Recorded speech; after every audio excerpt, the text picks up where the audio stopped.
and I want to talk today a little bit about what I've been spending the last 25 years, 5 years of my career working in, which is early onset dementia. I'm a social worker in the Sam and Ida Ross Memory Clinic at Baycrest Hospital, and I'm the outpatient social worker.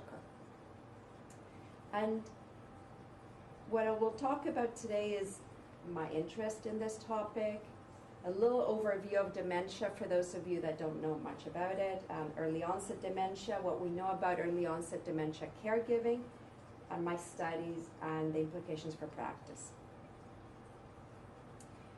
And the reason I became interested in early onset dementia is because I've been a social worker for over 24 years, almost 24 years. And over the years, we've seen an increased number of people with dementias that start under the age of 65.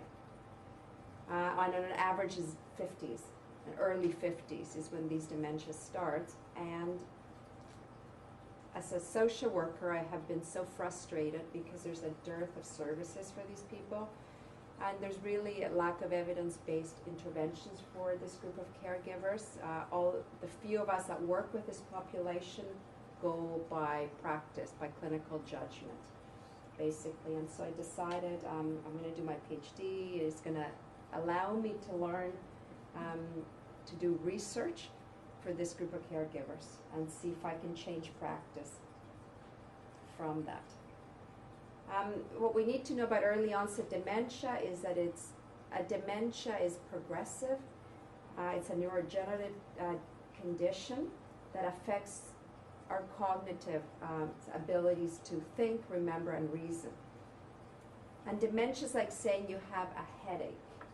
It does not tell you what's causing the headache. So you can have a headache because you have a fever, an infection, a brain tumor, a fall. So just like that with dementia is the kind of like the headache, is the progressive degenerative symptoms. But what's causing the dementia are the different illnesses like Alzheimer's disease, frontotemporal dementia, Lewy body dementia. And I just want to clarify, because a lot of people get confused, there's a difference between early onset dementia, which is the dementias that start under the age of 65, and early stages of dementia, which are, regardless of the age of the person, is the beginnings of. And you'll see a lot of confusion with the terminology. And again, when we talk about dementias, we generally talk about early onset and late onset, and the division is around age 65, and it's arbitrary, really. In Canada, we have 500,000 people with dementia, and out of those, 71,000 are under the age of 65. And the numbers now, if you look on the website of the Alzheimer's Society, they're different. They'll tell you there's 750,000 people with dementia in Canada. But what they've done is that they've incorporated people with cognitive impairment into that statistic. So we're talking about dementia, which affects functional ability. We really have about 500,000. When we put together people that have cognitive impairment that are still functioning well, we have 750,000. And I'm just telling you this because somebody's going to say, the Alzheimer's Society says, 750,000. So the numbers are about 14% of those with dementia have a dementia that starts when they're younger. And within the early onset dementias, the two most common one are frontotemporal dementia and Alzheimer's disease. And it used to be thought that it was early onset Alzheimer's disease the most common. And I was just at a conference at FTD, frontotemporal dementia, and the thinking is changing. And now FTD is the most common before Alzheimer's disease for the younger group. And this is important to know because it has implications in terms of issues that patients and their spouses have to deal with. For early onset Alzheimer's disease, the main issues are cognitive in nature.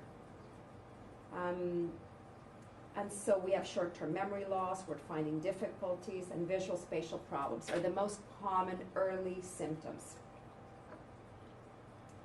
And interestingly, we think of Alzheimer's as an old person's disease. However, Dr. Alzheimer's, his first case was a woman in her early 50s. So interestingly, all the early work was on early onset people with dementia.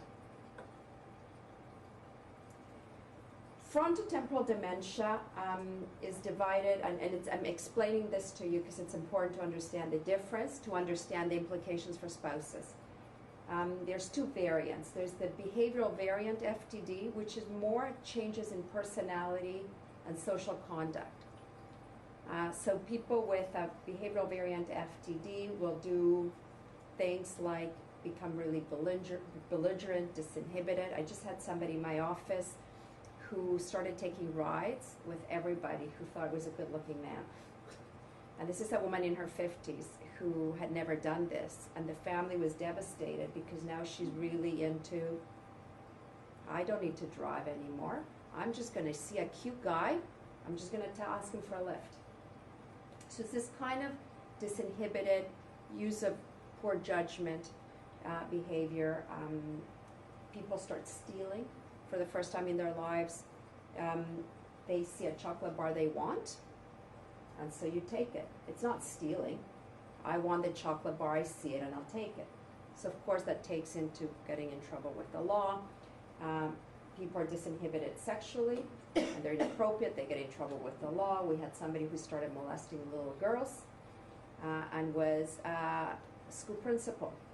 And so you can only imagine how devastating this would be for the family, because now they wonder, was he always like this?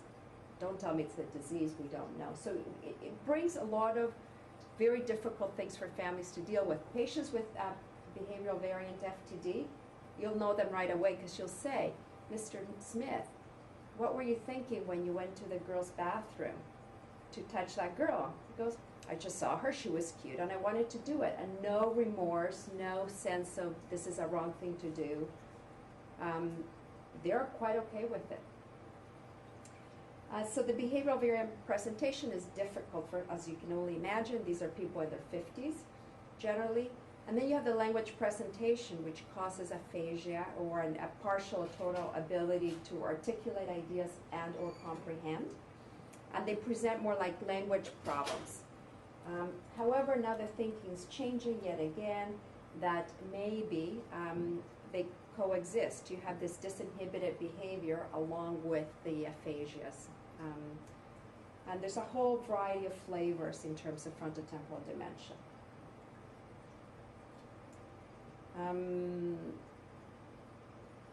So this we talked. So I always joke that a sign of an early onset dementia is when you have somebody who all of a sudden decides, I really want that Ferrari. And will go and buy it whether they can afford it or not and show up at home. And it's totally out of character. Those are things, and the problem is that as healthcare professionals, we treat that as a sign of midlife crisis. So on average, it takes about 5 years for people to get diagnosed because people think you're going through a midlife crisis, you're depressed, when in fact, really, it's a medical condition. So what do we know about caregivers and family members of people with an early onset dementia? We really know very little. There's very few studies, and really much of what is known is based on practical experience of professionals. So I undertook this study to really understand how spouses of people with early onset dementia and frontotemporal dementia experience caregiving throughout the trajectory of the caregiving career. Because as we know in caregiving, people are affected differently, whether it's a new diagnosis, late stages after they've dealt with this for 8 to 10 to 20 years. And so I conducted a qualitative study, and there were 30 spousal caregivers of people with early onset dementia. 17 had frontotemporal dementia, 13 had Alzheimer's disease at different stages of the disease process. 21 were women, 9 were men, and the recruitment, it was a convenient sample. And I recruited from a self-help group and from the memory clinic. And I conducted in-depth interviews, about an hour and a half to 2 hours, and I had a lot of data. I had 875 single-spaced pages of information. So I'm not going to talk much about qualitative. I used a grounded theory approach, and I'm not going to spend much time talking about this because I don't know that for this group is all that relevant, but if you have questions after, I'd be happy to talk about it. So in terms of findings, I've divided the findings into 3 different categories. One are the main themes that these spouses experience. One is findings around the different stages of caregiving. And the third one is around coping strategies that these caregivers used. And so there were, the issue of life stage was really a very important one, where people talked about their concerns were related to the stage in life, more so than the dementia. There was the issue of disease, the disease was invisible to others, the living with continued uncertainty, which led to people feeling like they're falling through the cracks of the system, and to this idea that people were going from crisis to crisis. They were surviving, managing, but it was just a constant crisis to crisis kind of a way of dealing with life. And I'm going to give a few examples of what people meant, a quote about the life stage. So this is a wife who had 3 kids at home. She was 44 actually. And she said, I've tried to get a reduction in my mortgage, but they won't because my husband's income on paper is high, but I have to pay for his nursing home and I have 3 kids at home. I've gotten into debt because it's just not enough. And this is another woman. Actually, I think it's the same. But the other one wasn't 44. Anyway, I worked while the kids were at school, and I would work every other Saturday, and I'd get a babysitter for part of the time. Then eventually my youngest, 8-year-old, was having trouble with his toilet training, and Children's Aid became involved. They then realized that my husband had Alzheimer's disease, and he was also incontinent, which explained why my son was becoming incontinent as well. They provided some support, but I could have done without the stress. And out of the 4 families, spouses that I interviewed that had young children in the home, all of them had Children's Aid involvement. And this is something in terms of clinical practice that it's alerted me that it's an area I need to investigate. So now in practice, when I do my assessments, first thing I asked about the kids. In practice before, it was not the first thing I dealt with. Now I realize the importance that Children's Aid, how often they're involved. Schools refer to Children's Aid very frequently. And if I had to summarize what people felt, was this woman who said, I think my problem is, and it's unique to us, we're young and we're like widowers, but we're not. I've never been so alone. And it's this sense of being alone in the world that's so difficult for these spouses. The other issue is that this disease is invisible, because imagine, you're 50 years old, you're playing tennis, you're still driving your car, and you're the CEO of a company, and you have frontotemporal dementia, and you look fine, and you're just rude or disinhibited, and people don't question you because you have a lot of power, and nobody understands that there's a medical condition going on. For wives in particular, this was a common theme. This wife went to the doctor and she said, my husband threw me against the wall. I kept going to the family doctor, and the doctor said to me, what are you doing to start these fights? For women, I found in particular the blaming that was going on for whenever they went to say there's something wrong with my husband, there's something wrong with my husband, they were not believed. And this is part of the reason why on average it takes 5 years to get a diagnosis, because people, only those resourceful ones that keep pushing and pushing actually get a diagnosis, because we know nothing about those that never come to the attention of the medical system. And what's so hard is this living with this uncertainty all the time. You never know what's next. So things change all the time. The disease is unpredictable. I used to have to deal with the aggression, the yelling. Now he has no real behaviors, but the resisting. When is it going to end? How is it going to end? And I have to interject here a little bit. What's so difficult is that people want to know. I mean, this is horrendous. You could imagine living with somebody who's young, who's physically well, with these dementias, while you have to work, while you have children, or you have parents to look after. A lot of it is the practicalities, the financial implications.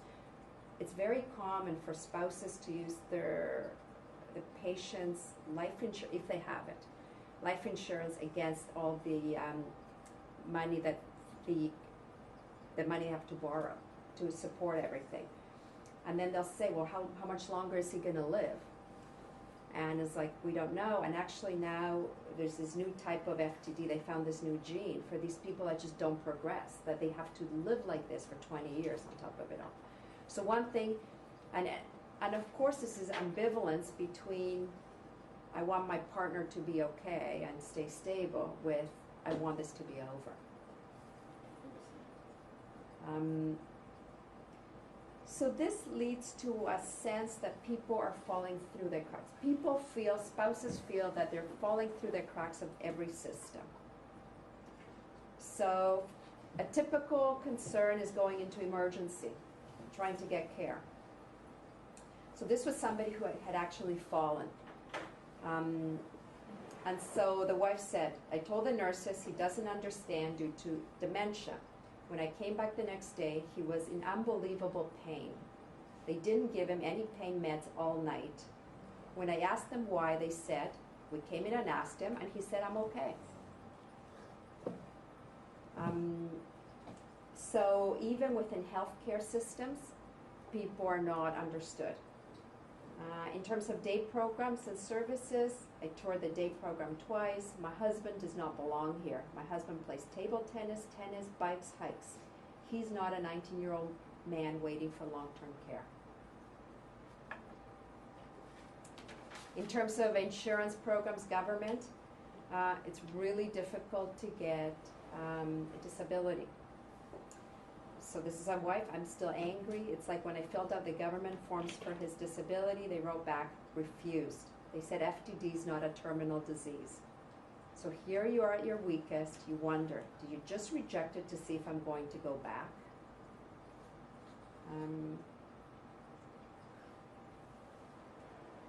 And people just feel, spouses feel like they're living through this crisis after crisis. So these are typical comments. Everything's exploding at the same time. I realize how close to the edge we all are.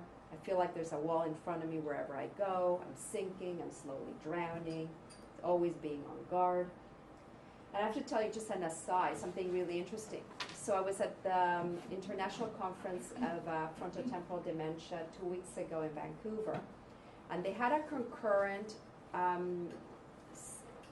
conference for family caregivers, international, people from everywhere.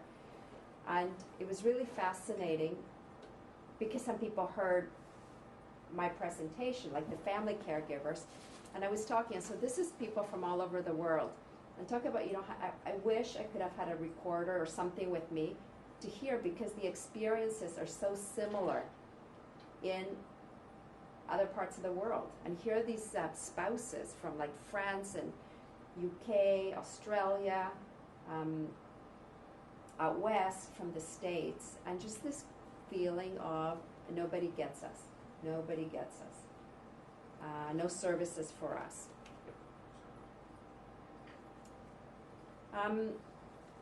So what I've put together the data, I was trying to come up with a model to try to describe what it is that these spouses go through. And at the beginning, there's a sense of, before the diagnosis happens, because remember, these are people that have been for years and years trying to figure out what was wrong. And so at the time of diagnosis, sometimes there's denial, and that was more common with men, where it's like, I don't know what's wrong. I didn't, you know, her boss called me and said she's having trouble at work. I didn't notice anything at home. And this, I say it as a joke, but there's one man that said, she was cooking okay at home. Dinner was being made. So the sense of as long as things at home seemed to function, there were no problems. Is it more prevalent within men or women? Yeah. In the younger group. And sometimes it was more like shock. Like, what do you, and you know, with these men, what do you mean there's something wrong? What are you talking about? And they would come to the clinic and the physician would give like a diagnosis and they were like, what? And that was common. But that was always, for those that had been, and this was more common for wives, that those that had been struggling to get a diagnosis and figure out what was wrong, there was a sense of relief. I'm not crazy. My husband has something wrong. But of course, nobody was just in one neat category. People went through all these phases from being in shock, denial, relief, back to denial, back to shock. But they couldn't stay in this stage too long because soon enough they realized there were problems. So it's what I call this, the moderate, that the earlier middle to moderate stages, I don't have a mouse,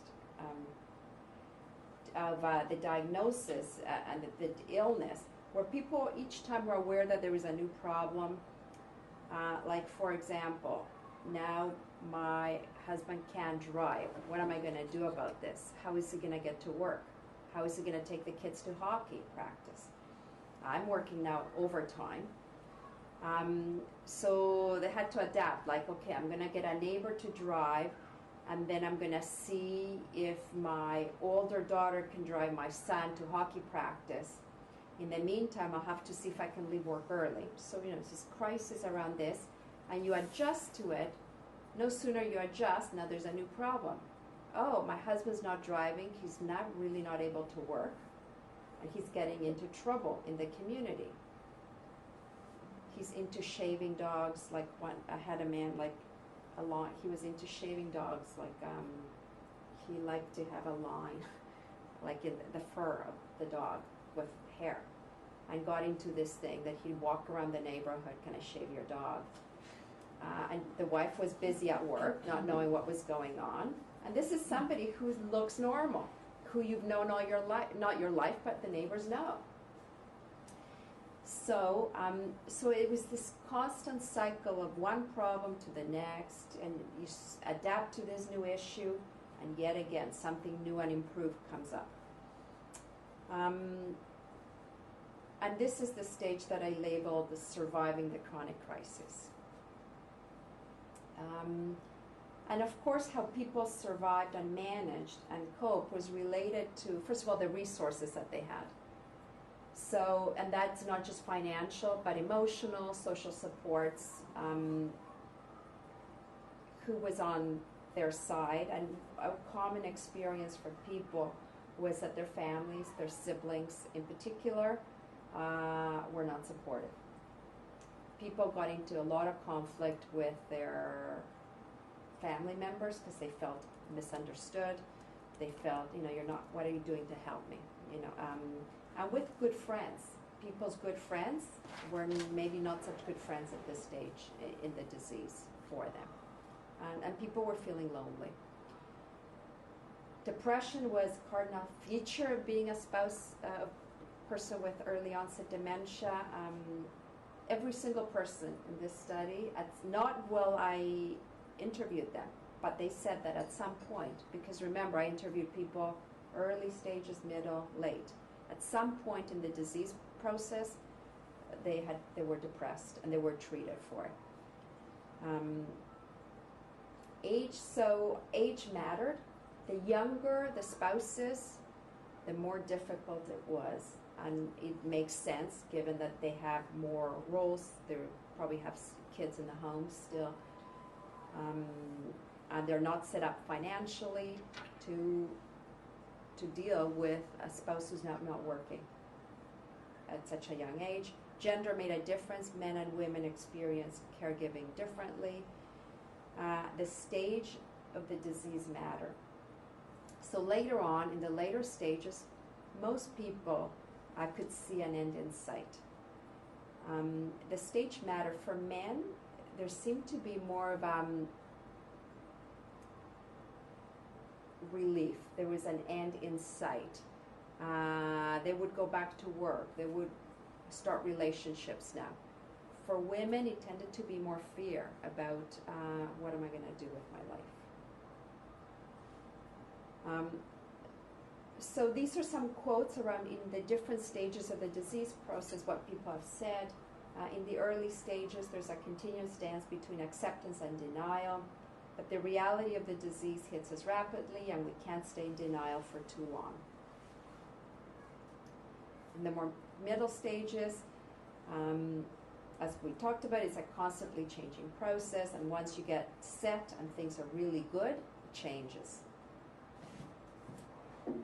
I can accept reality but not like it. I can be angry and grieve while at the same time realize that I need to deal with what's in front of me.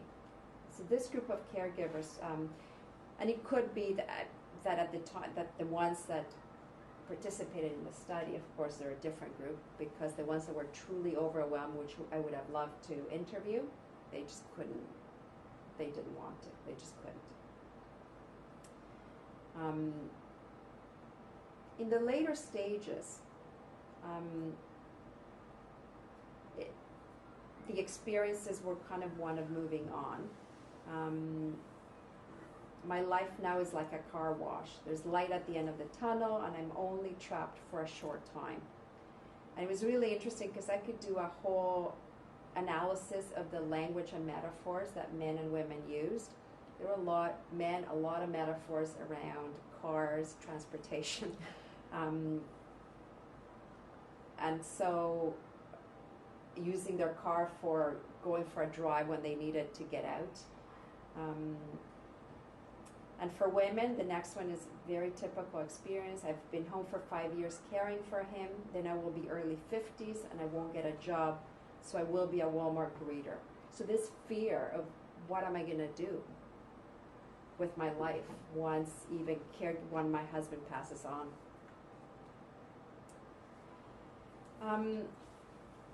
So although I wasn't looking at how people coped, I was just interested in the experience. People talked about how they coped, so I had that data. And there were, I would say, 5 things that were the most important things that people utilized, their strategies. One was short-term planning, was more helpful for them. So that was interesting to me because, when you're living, and it makes sense, when you're going from crisis to crisis to crisis, you can't think about, in 10 years, when I can't even tell you how long the disease process will last, what's going to be. People are worried, like, okay, when I go to work today, how am I going to make sure that my son gets to hockey practice and that my husband stays out of trouble for today? People that did all this long-term planning, they would get totally frustrated with it because nothing, of course, would work to plan. Advocacy was really, people in this group, just to get a diagnosis, had to advocate when they went into any healthcare system, government situation. The street, you go grocery shopping and your partner is stealing food, you have to advocate, please don't call the police, here's the money, he didn't know what he was doing. So it's a sense, and there was a lot of, in the language that people used was like a lot of war language. I have to put my battle shoes, my boots on for battle. Just a lot of combat and fighting the system kind of language. Reframing was also a very, very, very common strategy, and it makes sense. So there was one man who, honestly, he late 40s, and his wife developed a subtype of frontotemporal dementia, and he left work to look after her. And she was incontinent. She still had her period, and I don't mean to be graphic, but to explain how people deal with such difficult things, he would say to me, he had to change her, depends. And he said, you know, I just look at it. It's food coming in, it's digested, it comes out. And this is how I tell myself that how I do these things, because people had to provide care. And men overall were better. Interestingly, we would think, oh, women would be the ones that provide care, because that's what happens with late onset dementia. Women more likely. But here, men were physically able to provide care because they were bigger and stronger. And so they were able to pick up a smaller partner and provide the care. Whereas wives, women, had a very difficult time looking after their husbands physically because they just couldn't pick them up. So reframing was, everything was reframed, like, oh, this was meant to happen. There's a higher purpose, and reframing in terms of meaning of life kind of thing. Self-care became a really important way for people to cope, but in the later stages of the disease. Early on, for us professionally to tell people, take care of yourself, and people had a big thing against professionals because we tell them, take care of yourself. And it's like, so what am I supposed to do? When am I supposed to do this? So in terms of practice, we need to teach people and be specific around what it means to self-care.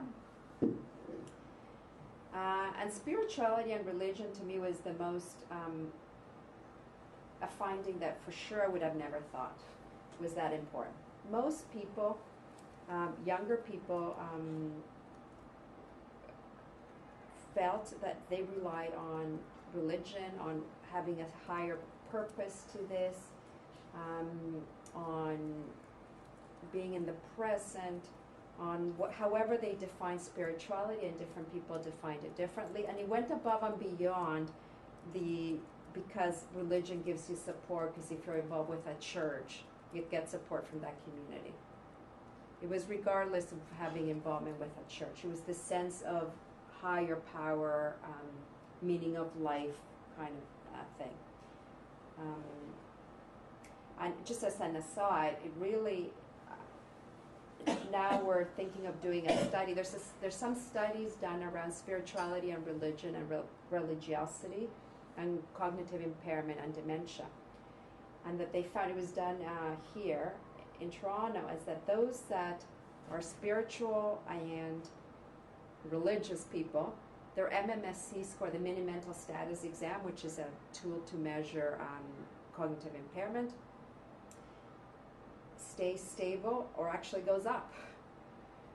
So, I mean, I have some concerns with that study, in that I think, how do you ask somebody who's demented about religion, and are they religious now, or were they religious before? Because I saw the questionnaire and it was very difficult for me to understand. I don't have dementia.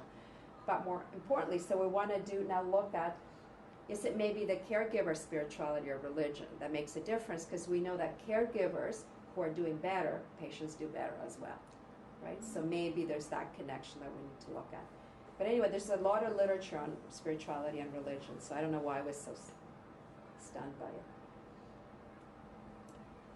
So finally, I want to talk about implications for practice. And this is something that, because I work in a memory clinic, and I've been talking to other colleagues in memory clinics in Toronto, that we started doing differently, which is every single spouse of somebody with an early onset dementia, not just spouse, but families, gets referred to social work. We didn't used to do that before. It's at the point of crisis that somebody like me would become involved. Now we've made it standard practice. And it's because big clinics that see thousands of patients and have one part-time social worker don't have time to see everybody. But we prioritize that this is a group of people that are at high risk and need involvement from the beginning. And the goal is, if we intervene early enough, is to mitigate some of the crises that happen later on. People found helpful, like providing multi-pronged approaches to support, like being available through phone, support groups, respite. We have very little, but what we have, we need to use more carefully, and this is a group that needs our resources. The other thing that people talked about is they want to preserve a sense of couplehood. They want to find activities that they can do together. And again, this was to me, even though I've been working with this group for years and years and I thought I knew them well, it came to me as a surprise because most people in practice come to somebody like me to talk about how difficult things are and get me away from him or get me away from her, I need a break. So I always thought, oh, they just want apart activities. But interestingly, a lot of people wanted to have meaningful activities together. And so we need to think about ways for people, younger people, and to do things together. So an idea I have is like exercise, like spinning, like cycling together. Those would be great because you don't get lost, you don't lose your balance, you can both work out at your own pace, both get the benefits of exercise, and that's something that we're pushing a lot more now, especially with our younger people. We know that physical fitness makes a difference in terms of progression of the disease. And for the spouse, we know the importance of it for stress reduction. The other thing that I don't do, and most of us don't do, because of resources, is we don't really provide grief counseling and preparation for post-caregiving years for people. People have been, it's like this woman that said, what am I going to do, be a Walmart greeter? We need to be more proactive in helping people as they move on from the phase of being a caregiver. The grief, because they've been living with this kind of person that's not their partner for so long, and the ambivalence that goes with that. To be able to kind of move on, to prepare for what next in life. And we don't do that generally. Like we're just busy in social work in particular, just dealing with the crisis of the moment. So that's something that I've started to do more recently in practice as well. So in conclusion, spouses of people with early onset dementia, there's changes in employment for both the patient and the partner. Some partners have to cut back hours to become caregivers, which has financial implications. There's changes in social circumstances that lead to isolation. Depression is a cardinal feature, so we need to assess these spouses from the beginning and let them know. Most, 99% of spouses of people with an early onset dementia suffer from depression at some point. These are the signs. Educate people around what to look for and when to go for help. There's a real lack of understanding from friends, family, community, and healthcare systems. Still, family physicians were the first line of kind of defense and to get a diagnosis, are missing it, and we get it. Like it's not because they're not competent people. It's just because it looks like something else. It looks like some psychiatric condition, and so people get tried on all kinds of antidepressant medication and things, and nothing changes. And at some point, people should clue in. If medications are not making a difference, maybe we're dealing with something else. So that's an important area. We know that there's minimal formal supports and also minimal informal supports. And by informal, I mean family members. A lot of family members don't like to be called formal supporters because there's nothing informal about what they do, but in the literature that's the way it's divided. And that these people are really going from crisis to crisis. Also, the experiences of caregiving are stage and disease, age and gender specific. And really what's so hard about it is the off-timing of these dementias is one of the biggest stressors. It's dementia at a time that people were not expecting it.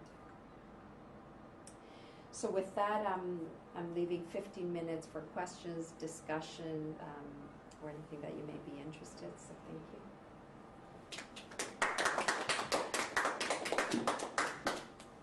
Yes. Could you tell me about the new gene that you mentioned? Oh, so there are a lot of new genes, but for frontotemporal dementia, there's this group of people that are called the non-progressors, that doctors generally have not known what to do with or how to categorize them because they don't seem to move as fast as everybody else. yet they meet criteria for behavioral variant FTD.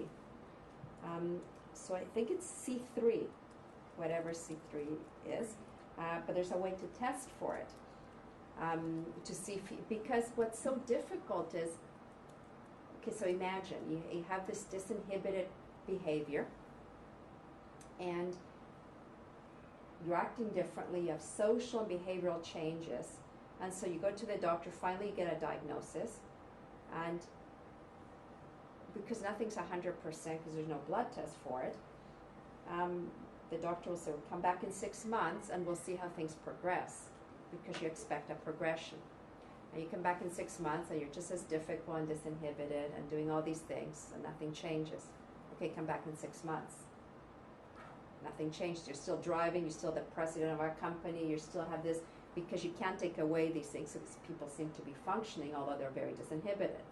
And the years go by, and with the early onset dementias, we know that people progress faster than with the late onset dementia. So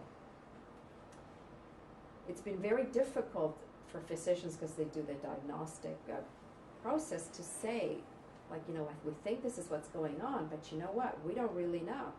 Maybe you have a weird personality disorder, and even neurologists that are in the field, it's like, we don't know. We know they meet criteria for this illness. There's nothing else that can explain it. By definition, dementia is progressive in nature. So there's slow progressors, and now they found this gene that these slow progressors seem to have. So I know in our clinic, one change is that these people that don't progress fast, they're going to be sent for genetic testing to see if they have this test.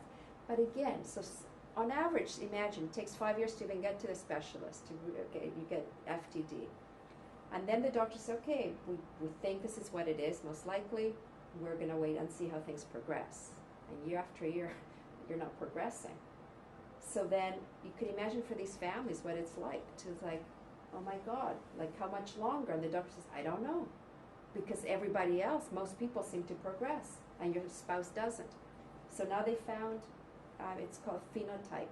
And I don't know genetics. I mean, I took University 101, whatever genetics and nonsense, but it's phenotype type of behavioral variant FTD. So it's new, and at this conference, all the doctors were like, it was the biggest point of discussion, really, all these physicians, about what are we going to do about this group, and how do we learn more about it, because they're the most challenging. So for FTD, the diagnosis, is it behavioral, or is there any other things that we can locate? No, it's just behavioral. Well, so it's a combination. Repeat her question. Oh, I'm sorry. So you said for FTD. Yeah, how do you do the diagnosis? How do you do the diagnosis? So I'm not a physician, but I've been working in this business for a long time. So it's a clinical, you have to meet criteria. So you have to have disinhibited behavior or apathetic. So this is the thing. Some people become really apathetic. It's changes in social comportment, in behavioral issues, disinhibited things. It's not in memory early on. However, there's those that have early memory changes. There's for every category that they find something different. And now they're actually finding that some people that really they thought they had FTD, they really have Alzheimer's disease with frontal features.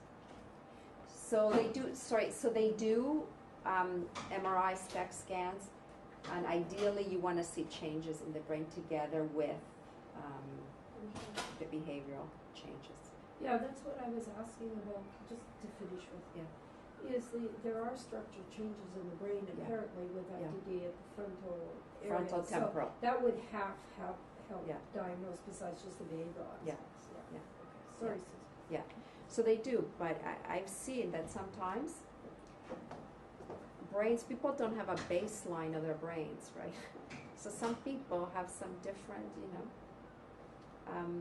they can't tell on just by changes in the brain, in the earlier stages in particular, so you have to wait to see more changes.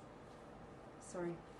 One of our viewers is asking, She says, great talk, thank you. And she's asking about male and female, how many were in the study and how many at the different stages.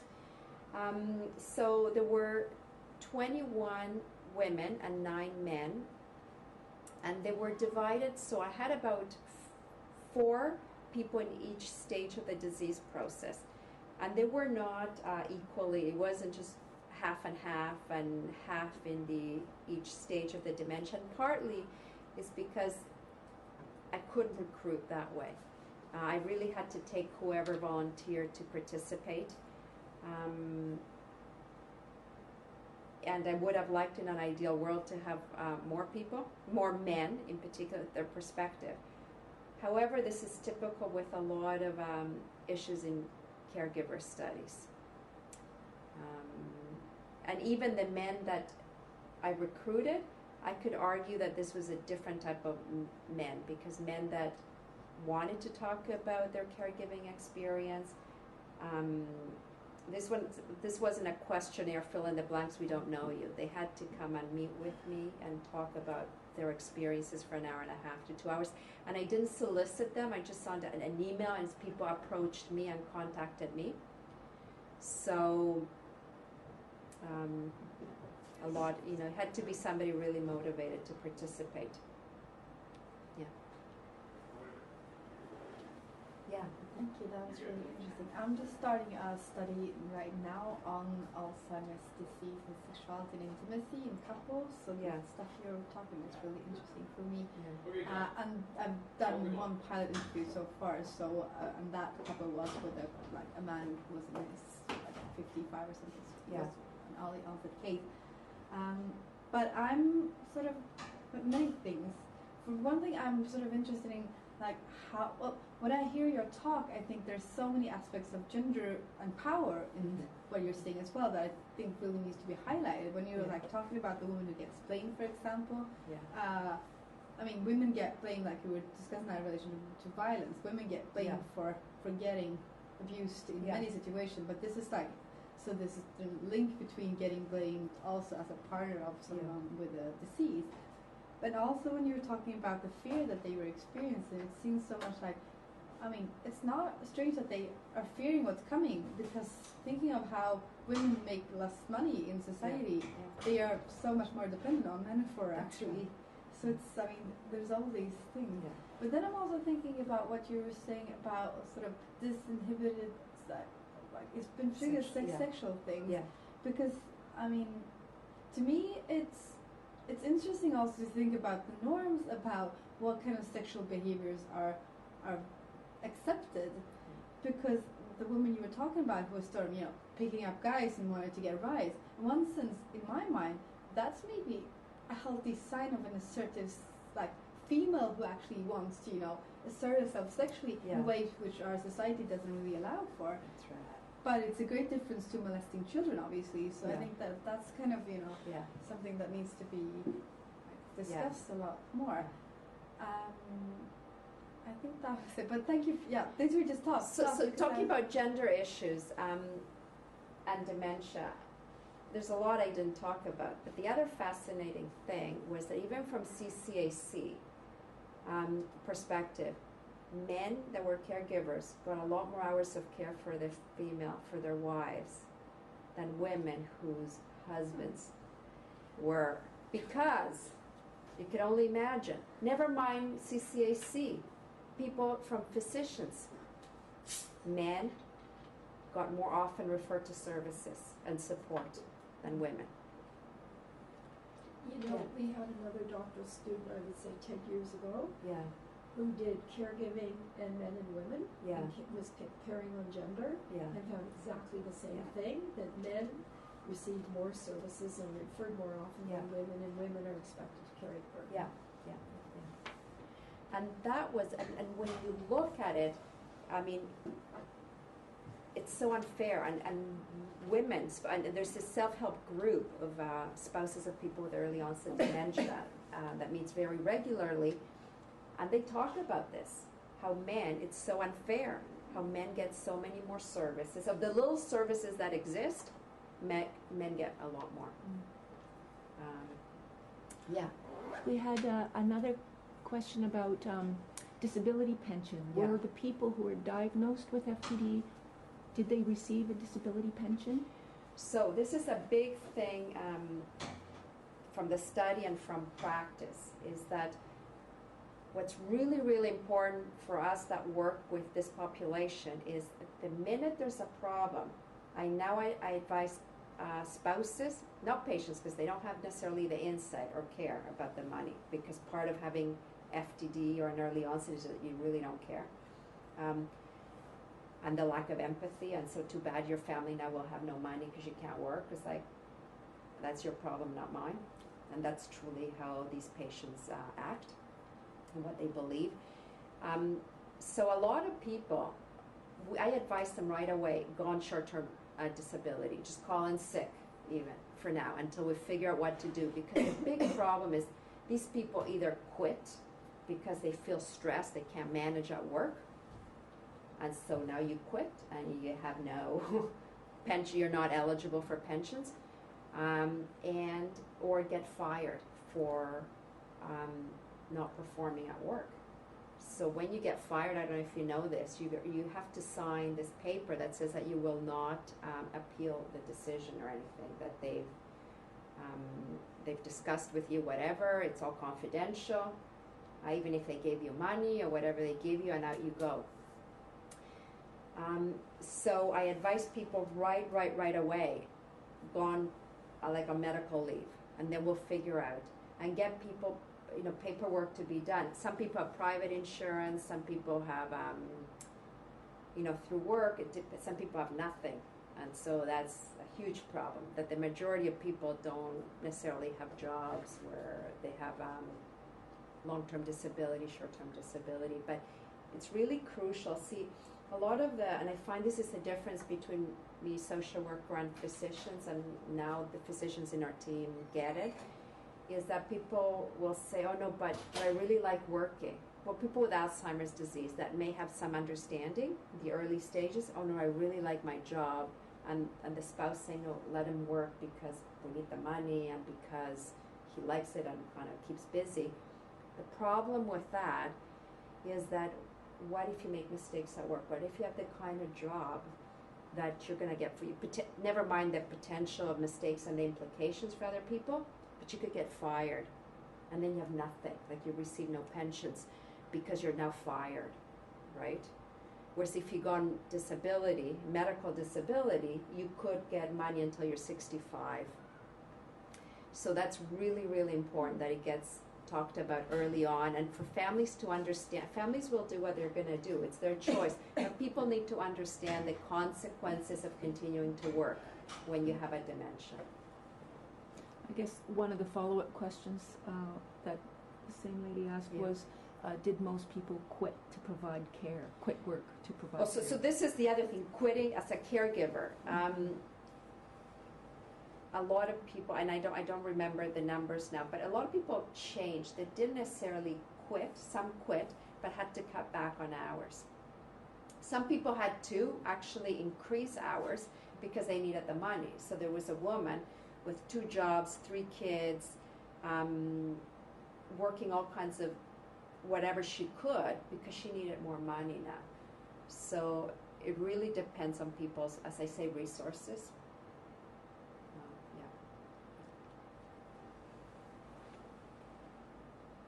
That's it.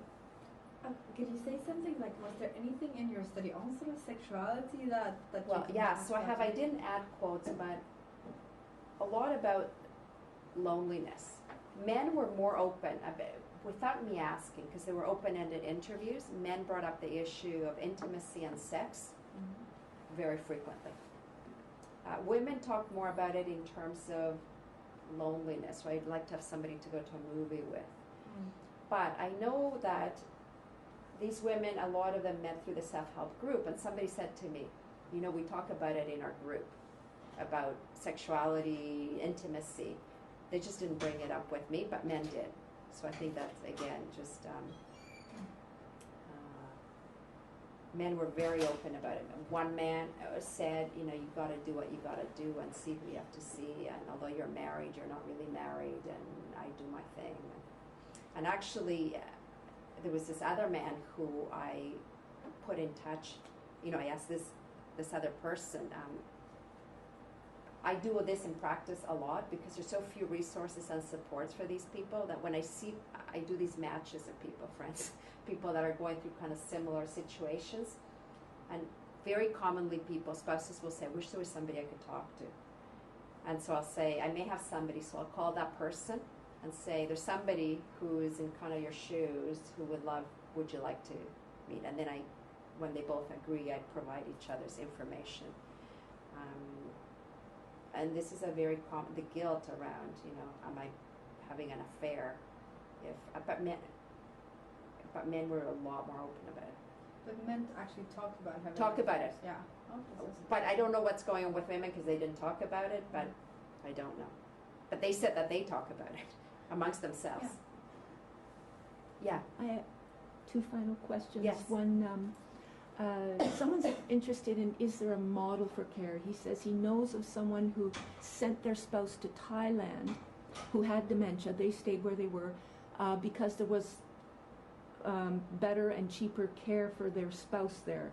So he's interested in, is there a model of care here for the person with dementia? Well, I wouldn't talk so much, there's differences. A model of care is different than sending your spouse to Thailand because there's cheaper care. I had, and I forget now the numbers of how many immigrant couples or people from other countries, although the majority had been here on average like over 20 years, where one of the families said, I should send them back with their families. There's somebody from Pakistan who said, I would send him back with his siblings because I have to work, I have a family to take care of, it's cheaper, and there's a lot more family there. Is that considered a model of care? I don't think so. I think it's just care in Canada is very expensive for people with dementia. For everybody, no matter what age you are. When you consider that you're younger and you have all these financial obligations, like most people still have mortgages, have children, parents, have all kinds of other financial problems. They can't afford, even for a standard room in a nursing home, $1,400 a month, which is a standard room where you have to wait for years and years to get a standard room anyway, above and beyond, and you don't get a subsidy because you're younger, right? Because they look at your income, like that woman said, and said, you're fine. You can't get a reduction in your mortgage. So I wouldn't call it a model of care. I'd call it cheaper care. Or sometimes more support from other family members in different countries. Thank you. Yeah. And the last question, another person said, great talk, thank you, and what's your next study going to be about? Well, I don't know what my next study is going to be. I have so many ideas. I first need to start publishing from this study because I just have, honestly, about 10 papers I can write, just different points, different takes on the same material. But what I do know is that it's become very important to me to do advocacy for this group of caregivers. I've been talking to whoever wants to hear about the need that we have to support these families and how they're truly falling through the cracks of our system. And people that work in this area are really feeling kind of, we got to do something. And everybody, physicians from their genetic perspective, we all have our perspectives that we take on. But advocacy, educating frontline physicians, educating society around these dementias, to me, it's a real priority. Thank you, Adriana. Thank you.